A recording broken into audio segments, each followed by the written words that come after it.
Hi hello ನಮಸ್ತೆ ಸ್ನೇಹಿತರೆ, ಎಲ್ರಿಗೂ ಕೂಡ ಮತ್ತೊಮ್ಮೆ ನಿಮ್ಮ ಯೂಟ್ಯೂಬ್ ಚಾನಲ್ಗೆ ಪ್ರೀತಿಯ ಸ್ವಾಗತ. ಇತ್ತೀಚೆಗೆ ನಮ್ಮ ರಾಜ್ಯ ಸರ್ಕಾರ ಬೆಳಗಾವಿ ಅಧಿವೇಶನದಲ್ಲಿ ಒಂದು ಹೊಸ ಬಿಲ್ ಅನ್ನ ಮಂಡಿಸಿತು. ಸೊ ಅದಕ್ಕೆ ಸಂಬಂಧಪಟ್ಟ ಹಾಗೆ ಇವಾಗ ವಿರೋಧಗಳು ಕೂಡ ಕೇಳಿ ಬರ್ತಾ ಇದೆ. ಅಲ್ಲಲ್ಲಿ ಒಂದಿಷ್ಟು ಅದರ ವಿರುದ್ಧವಾಗಿ ಧ್ವನಿ ಕೇಳಿ ಬರ್ತಾ ಇದೆ. ಯಾಕೆ ಅಂತಂದ್ರೆ ಒಂದಿಷ್ಟು ಕಾರಣ ಇದೆ. ಈ ವರ್ಷ ಅತಿ ಹೆಚ್ಚು ಸರ್ಕಾರದ ವಿರುದ್ಧ ತೆಗಳಿಕೆಗಳನ್ನು ನೀವು ಕೇಳಿದ್ರೆ, ಎಸ್ಪೆಷಲಿ ಕಾಂಪಿಟೇಟಿವ್ ಎಕ್ಸಾಮ್ಗೆ ಓದುವಂಥ ಆಸ್ಪಿರೆಂಟ್ಸ್ಗಳಂತೂ ಸರ್ಕಾರಕ್ಕೆ ಇಡೀ ಶಾಪವನ್ನೇ ಹಾಕ್ಬಿಟ್ಟಿದ್ದಾರೆ. ಕಾರಣ ನೋಟಿಫಿಕೇಶನ್ಗಳು ಮಾಡ್ತಾ ಇಲ್ಲ, ಅದು ಇದು ಎಲ್ಲ ಸಮಸ್ಯೆಗಳಾಗಿದೆ. ಹಾಗಾಗಿ ಅದು ಒಂದು ಅಂಡ್ ಏನೋ ಒಂದು ಬೇರೆ ಬೇರೆ ಉದ್ದೇಶ ಇರ್ಬೋದೇನೋ ಗೊತ್ತಿಲ್ಲ.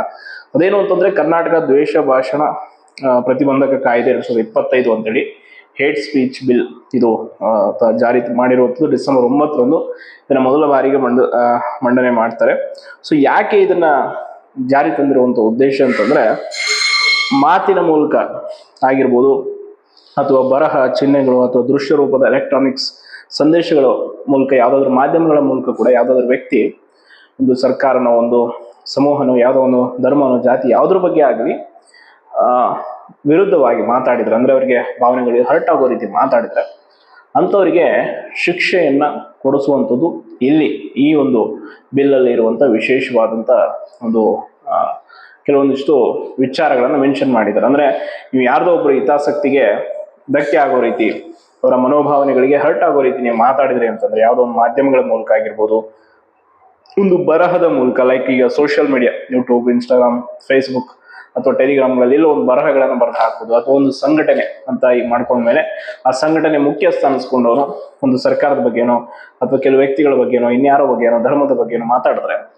ಅಂಥವರಿಗೆ ಕನಿಷ್ಠ 1 ರಿಂದ 7 ವರ್ಷದವರೆಗೂ ಕೂಡ ಜೈಲು ಶಿಕ್ಷೆ, ಒಂದು 50,000 ದಂಡವನ್ನು ವಿಧಿಸುವಂಥದ್ದು ಈ ಕಾಯ್ದೆಯಲ್ಲಿರುವಂಥ ಪ್ರಮುಖ ವಿಚಾರ. ಇದನ್ನ ಪುನರಾವರ್ತನೆ ಮತ್ತೆ ಮಾಡಿದ್ರಾಗ ಏನು ಅಂತಂದ್ರೆ 2 ರಿಂದ 7 ವರ್ಷದವರೆಗೂ ಕೂಡ ಜೈಲು ಶಿಕ್ಷೆ, 1 ಲಕ್ಷ ದಂಡ. ಫಸ್ಟ್ ಟೈಮ್ ಮಾಡಿದ್ರೆ 50,000 ರೂಪಾಯಿ ದಂಡ ಹಾಕ್ತಾರೆ. 1 ರಿಂದ 7 ವರ್ಷದವರೆಗೂ ಪನಿಷ್ಮೆಂಟ್ ನಾವು ಯಾವ ರೀತಿ ಹೇಟ್ ಸ್ಪೀಚ್ ಕೊಟ್ಟಿರ್ತೀವಿ ಅನ್ನೋದ್ರ ಮೇಲೆ. ಅಗೇನ್ ಮತ್ತೆ ಅದೇ ತಪ್ಪು ಮಾಡಿದ್ರೆ 2 ರಿಂದ 7 ವರ್ಷ ಜೈಲು ಶಿಕ್ಷೆ, 1 ಲಕ್ಷ ದಂಡ. ಆಯ್ತಾ? ಇಲ್ಲಿ ಯಾವ್ದಾವ್ದಕ್ಕೆ ವಿನಾಯಿತಿ ಕೊಟ್ಟಿದ್ದಾರೆ ಅಂತಂದ್ರೆ, ಕೆಲವೊಂದಿಷ್ಟು ವಿಚಾರಗಳು, ಅಂದ್ರೆ ವಿಜ್ಞಾನ, ಕಲೆ ಅಥವಾ ಇನ್ಯಾವುದೋ ಒಂದು ವಿಚಾರಗಳ ಬಗ್ಗೆ ಏನಾದರೂ ಒಂದು ಮಾತಾಡ್ಬೇಕಾದ್ರೆ, ಅಥವಾ ಒಂದು ಪುಸ್ತಕದಲ್ಲಿ ಬರವಣಿಗೆ ಯಾವುದಾದ್ರೂ ಒಂದು ಒಳ್ಳೆ ಉದ್ದೇಶ, ಶೈಕ್ಷಣಿಕ ಉದ್ದೇಶಕ್ಕಾಗಿ ಏನೋ ಮಾಡ್ಬೇಕಾದ್ರೆ ಏನಾದರೂ ಬರೆದ್ರೆ ಅಂಥವಕ್ಕೆ ಇವರು ಹೇಟ್ ಸ್ಪೀಚ್ ಅಂತ ಕನ್ಸಿಡರ್ ಮಾಡಲ್ಲ. ಅದನ್ನ ಹೊರತುಪಡಿಸಿ ಈ ಸೋಷಿಯಲ್ ಮೀಡಿಯಾ ಲೈಕ್ ಬೇರೆ ಯಾವುದೇ ಆಗಿರಲಿ, ಯಾವುದಾದ್ರೂ ಮಾಧ್ಯಮಗಳ ಮೂಲಕ ಕೂಡ ಸರ್ಕಾರದ ಯೋಜನೆಗಳು ಅಥವಾ ಇನ್ನೇನೋದ್ರ ಬಗ್ಗೆ, ಈಗ ವಿಡಿಯೋಗಳು ಮಾಡ್ತಾರೆ ಕೆಲವು ಎಡಿಟ್. ಹೆಂಗೆ ಅಂತಂದ್ರೆ, ಲೈಕ್ ಇತ್ತೀಚೆಗೆ ಒಂದು ವಿಡಿಯೋ ನೋಡಿದ್ರಿ, DK ಶಿವಕುಮಾರ್ ಅವ್ರದ್ದು ಮತ್ತು CM ಸಿದ್ದರಾಮಯ್ಯ ಅವ್ರದ್ದು. CM ಸಿದ್ದರಾಮಯ್ಯ ಅವ್ರ ಪಕ್ಕ ಕೂತಿರ್ತಾರೆ, DK ಶಿವಕುಮಾರ್ ಅವ್ರನ್ನ ಎತ್ತಿ ಕೆಳಗಡೆ ಚೇರಿಂದ ಬೀಳಿಸುವಂಥ ವಿಡಿಯೋ, ಅದು AI ವಿಡಿಯೋ. ಆ ರೀತಿ ವಿಡಿಯೋಗಳನ್ನ ಮಾಡುವಂಥದ್ದು, ದ್ವೇಷ ಭಾವನೆ ಬಿತ್ತುವಂಥದ್ದು, ಸಮಾಜದಲ್ಲಿ ಕೋಮು ದ್ವೇಷಗಳನ್ನ ಹರಡುವಂಥದ್ದು, ಈಗೆಲ್ಲ ಮಾಡ್ತಾ ಇರ್ತಾರೆ. ಸೋಷಿಯಲ್ ಮೀಡಿಯಾದಲ್ಲಿ ಕಾಮನ್ ಆಗ್ಬಿಡುತ್ತೆ. ಈಗ ಟ್ರೋಲ್ ಮಾಡೋದು, ಅವ್ರ ಧರ್ಮದ ಬಗ್ಗೆ, ಇವ್ರ ಧರ್ಮದ ಬಗ್ಗೆ, ಜಾತಿ ಬಗ್ಗೆ ಈ ರೀತಿ ಮಾಡ್ತಾ ಇರ್ತಾರೆ ಕೆಲವು ವ್ಯಕ್ತಿಗಳ ಬಗ್ಗೆ. ಅಂಥವೆಲ್ಲ ಮಾಡೋದ್ರಿಂದ ಏನಾದರೂ ಸ್ಟೇಟ್ಮೆಂಟ್ಗಳು ಕೊಟ್ಟಿರ್ತೀವಿ, ಅದರಲ್ಲಿ ಬರಹದ ರೂಪದಲ್ಲಿ ಏನೇ ಇದ್ರೂ ಕೂಡ ಅದಕ್ಕೆ ಶಿಕ್ಷೆಯನ್ನ ಕೊಡಿಸುವಂಥದ್ದು ಇದೆ. ಇನ್ನು ಮುಂದೆ ತುಂಬಾ ಎಚ್ಚರವಾಗಿ ಇರಬೇಕಾಗತ್ತೆ ಈ ಬಿಲ್ ಮೂಲಕ.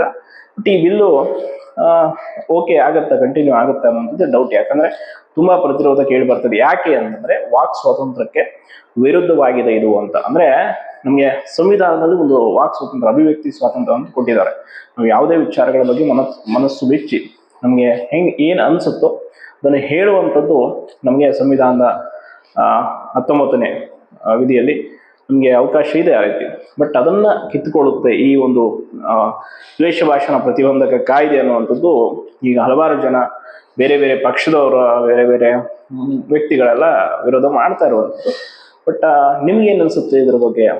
ಈ ದ್ವೇಷ ಭಾಷಣ ಪ್ರತಿಬಂಧಕ ಕಾಯ್ದೆಯಿಂದ ನಿಜವಾಗ್ಲೂ ವಾಕ್ ಸ್ವಾತಂತ್ರ್ಯಕ್ಕೆ ಧಕ್ಕೆ ಆಗತ್ತಾ ಅನ್ನೋದ್ರ ಬಗ್ಗೆ ನೀವು ಕೂಡ ಒಂದು ಕಮೆಂಟ್ ಮಾಡಿ ಅತ್ಯುತ್ತಮವಾಗಿ ನಿಮ್ಮ ಅಭಿಪ್ರಾಯವನ್ನು. ಯಾಕಂದ್ರೆ ಇದು ಪ್ರತಿಯೊಬ್ಬರಿಗೂ ಕೂಡ ಅನ್ವಯಿಸುವಂಥದ್ದು. ಇವತ್ತು ಸಮಾಜದಲ್ಲಿ ಇದೀವಿ ಅಂತಂದ್ರೆ, ಇದು ನಾರ್ಮಲ್ ಆಗಿ ಒಂದು ವಿಷಯದ ಬಗ್ಗೆ ನಮ್ಗೆ ಇಷ್ಟ ಆಗಲ್ಲಪ್ಪ, ಆ ವಿಷಯದ ಬಗ್ಗೆ ನಾವು ಮಾತಾಡ್ತೀವಿ.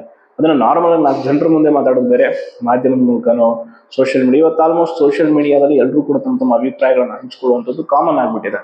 ಎಲ್ಲರೂ ಕೂಡ ಮಾತಾಡ್ತಾ ಇರ್ತಾರೆ. ಈಗ ಏನೋ ಒಂದು ರಾಜಕೀಯ ವಿಷಯ ಇದ್ರೂ ಕೂಡ ಮಾತಾಡ್ತೀವಿ, ಸಾಮಾಜಿಕ ವಿಷಯ ಇದ್ರೂ ಕೂಡ ಮಾತಾಡ್ತೀವಿ, ಅವ್ರು ತಪ್ಪು ಮಾಡೋದು ಅದ್ರ ಬಗ್ಗೆ ಹೇಳ್ತಿರ್ತೀವಿ. ಅದೆಲ್ಲದಕ್ಕೂ ಕೂಡ ಕಡಿವಾಣ ಹಾಕ್ತೀವಿ ನಾವು ಹಂಗೆ ಮಾಡೋ ಹಾಗಿಲ್ಲ ಅಂತಂದ್ರೆ. ಅದು ಹೆಂಗೆ ಅಂದ್ರೆ, ಯಾರನ್ನು ಖಂಡಿಸೋದೇ ಬೇಡ, ಸರ್ಕಾರ ಏನೇ ತಪ್ಪು ಮಾಡಿದ್ರು ಕೂಡ ಜೈಕಾರ ಹಾಕೊಂಡು ಹೋಗ್ಬೇಕು ಅನ್ನೋ ರೀತಿನ ಹೆಂಗೆ ಅನ್ನೋದು ಗೊತ್ತಾಗ್ತಾ ಇಲ್ಲ. ಒಟ್ಟಾರೆ ಈ ವಿಷಯದ ಬಗ್ಗೆ ನಿಮ್ಮ ಅಭಿಪ್ರಾಯಗಳು ಕೂಡ ಇರ್ತವೆ, ಖಂಡಿತವಾಗಿ ಇರ್ತವೆ, ಅದನ್ನು ಕೂಡ ತಿಳಿಸಿ. ಇದು ನಾನು ಈ ವಿಡಿಯೋ ಮಾಡೋದಷ್ಟೇ ಅಲ್ಲ, ಇದ್ರದ್ದೊಂದು ಬಿಲ್ದು ಕಂಪ್ಲೀಟ್ ಗೌರ್ಮೆಂಟ್ ಏನಿದೆ, ಅದು ಏನೇನು ಹೊರಡಿಸಿದ್ದಾರೆ, ಆ ಬಿಲ್ಲಲ್ಲಿ ಏನೇನಿದೆ ಅನ್ನೋದನ್ನ ನನ್ನ ಟೆಲಿಗ್ರಾಮ್ ಚಾನಲ್ನ ಅಲ್ಲಿ ಲಿಂಕ್ ಹಾಕಿದ್ದೀನಿ ಅದ್ರದ್ದು, ಆ್ಯಂಡ್ PDF ಕೂಡ ಇದೆ, ಅಲ್ಲಿ ಹೋಗಿ ನೋಡಿ. ಸುಮ್ಮನೆ ಅದೆಲ್ಲಿ ಬಿಲ್ ಇಲ್ಲದೆ ಇದೆಲ್ಲಿದೆ ಅಂತೆಲ್ಲ ಮಾತಾಡ್ತಾ ಇರ್ತೀರಿ ಕೆಲವರು, ಅದಕ್ಕೆ ಅದನ್ನ ಟೆಲಿಗ್ರಾಮಲ್ಲಿ ಹಾಕಿರ್ತೀನಿ, ಲಿಂಕು ಕಮೆಂಟ್ ಬಾಕ್ಸ್ ಅಲ್ಲಿ ಪಿನ್ ಮಾಡಿರ್ತೀನಿ, ಹೋಗಿ ಟೆಲಿಗ್ರಾಮಲ್ಲಿ ಚೆಕ್ ಮಾಡಿ. ವಿಡಿಯೋ ಮಾಡೋಕ್ಕಿಂತ ಮುಂಚೆ ಯಾವುದೇ ವಿಚಾರ ಇರಲಿ ಅಲ್ಲಿ ನಾನು ಹಾಕ್ಬಿಟ್ಟೆ ನೆಕ್ಸ್ಟ್ ವಿಡಿಯೋ ಮಾಡಿರ್ತೀನಿ. ಸೊ ಅದಕ್ಕೆ ನೀವು ಕೂಡ ಅಲ್ಲಿ ಹೋಗಿ ಚೆಕ್ ಮಾಡಿ ಅದನ್ನು ಓದ್ಕೊಳ್ಳಿ, ನೆಕ್ಸ್ಟ್ ನಿಮಗೂ ಯೂಸ್ಫುಲ್ ಆಗ್ಬೋದು ಅದು. ಬಟ್ ಅದನ್ನು ಎಷ್ಟರ ಮಟ್ಟಿಗೆ ಇನ್ನೂ ಜಾರಿ ಆಗುತ್ತೆ ಏನು ಅನ್ನೋಂಥದ್ದು ಗೊತ್ತಿಲ್ಲ. ಆಗಲೇ ವಿರೋಧ ತುಂಬ ಇದೆ, ಬಟ್ ವಿರೋಧ ಏನಿರಲಿ, ಬಟ್ ವಾಕ್ ಸ್ವಾತಂತ್ರ್ಯಕ್ಕೂ ಕೂಡ ಒಂದಿಷ್ಟು ಲಿಮಿಟೇಷನ್ಸ್ ಇದೆ. ಸಂವಿಧಾನದಲ್ಲಿ ವಾಕ್ ಸ್ವಾತಂತ್ರ್ಯ ಕೊಟ್ಟಿದ್ದಾರೆ ಅಂದರೆ ಬಾಯಿಗೆ ಬಂದಂಗೆ ಮಾತಾಡೋದಲ್ಲ, ಅದಕ್ಕೂ ಒಂದಿಷ್ಟು ಲಿಮಿಟೇಷನ್ಸ್ ಇದೆ. ಅದನ್ನ ಏನು ಅಂತಂದ್ರೆ ಮೀನ್ಸ್ ಅದಕ್ಕೆ ಕಡಿವಾಣ ಹಾಕುವಂಥದ್ದು ಕೂಡ ರಾಜ್ಯ ಸರ್ಕಾರಕ್ಕೆ ಆ ಪವರ್ ಇದೆ. ಬಟ್ ಆದರೆ ಈ ರೀತಿಯಾದಂಥ ಕಾನೂನು, ಈ ಒಂದು ಕಾಯ್ದೆ ಏನಿದೆಯಲ್ಲ, ಇದು ಒಂದು ರೀತಿ ವಿಶೇಷದಿಂದ ಕೂಡಿದೆ. ಸೊ ಇಷ್ಟು ಮಾಹಿತಿ ಇದೆ, ಇದರ ಬಗ್ಗೆ ಹೆಚ್ಚಿನ ಮಾಹಿತಿ ನಿಮ್ಗೆ ಏನಾದರೂ ಇದ್ರೆ ಕಮೆಂಟ್ ಮೂಲಕ ತಿಳಿಸಿ. ಧನ್ಯವಾದಗಳು.